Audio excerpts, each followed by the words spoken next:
এমন স্বাদের রান্না, ভিডিওটা মিস করবেন না। আজকে যে একটা রান্না করব, আশেপাশের মানুষের টের টের পাবে। পাবে। এই পাতাটাও ভালো। এইটুক ভালো। বাড়ির থেকে শহরে আইছি ছেলের বাসায়, আজকে এমন একটা রান্না দেখাবো যে আশেপাশের লোকে গন্ধ টের পাবে। কলার পাতা নিতে আইছি, একটু করলে হয়ে যাবে, আর লাগবে না। কলার পাতাগুলো পিস পিস করে কাটিয়ে নি। আমাদের কলার পাতা কাটা শেষ, এখন সরাসরি রান্নাঘরে চলেন।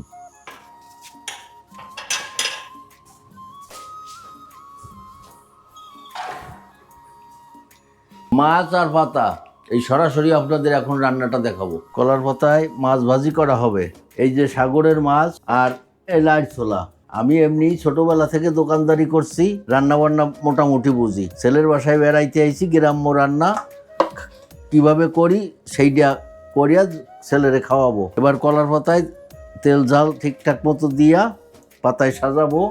এইবার লবণ কই, হ্যাঁ লবণ দিব, এরপর লাইট ছোলা দিব,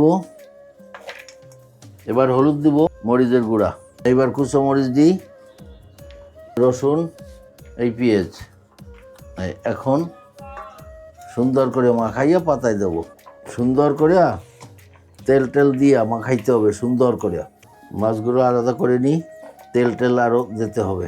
এই এখন তেল দিলাম, তেলটা হবে সরিষার তেল, অবশ্যই সরিষার তেল দিতে হবে, তাহলে স্বাদ পাওয়া যাবে। এইবার তেল দিয়ে দিই। এইবার পাতা রেডি করতে হবে, পাতায় মাছ চতুর্দিক দিয়ে সাজাইয়ে দিতে হবে। হ্যাঁ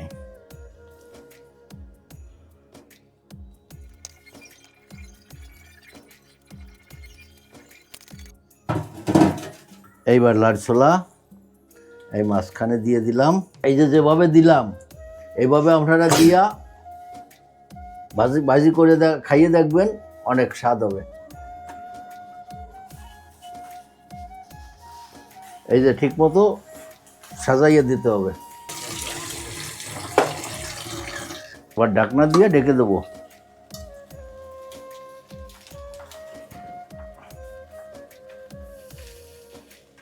ঢাকনাটা টুলটায় দেখলাম, মাঝে মাঝে এগুলো ঘুরায় ঘুরায় দিতে হবে, যে পাতাটা এক পাশে আগুন কম বেশি উঠতে পারে, এই জন্য পুড়ে যাইতে পারে, এই জন্য ঘুরে ঘুরে দিতে হবে, সুন্দর ভাজা হবার জন্য।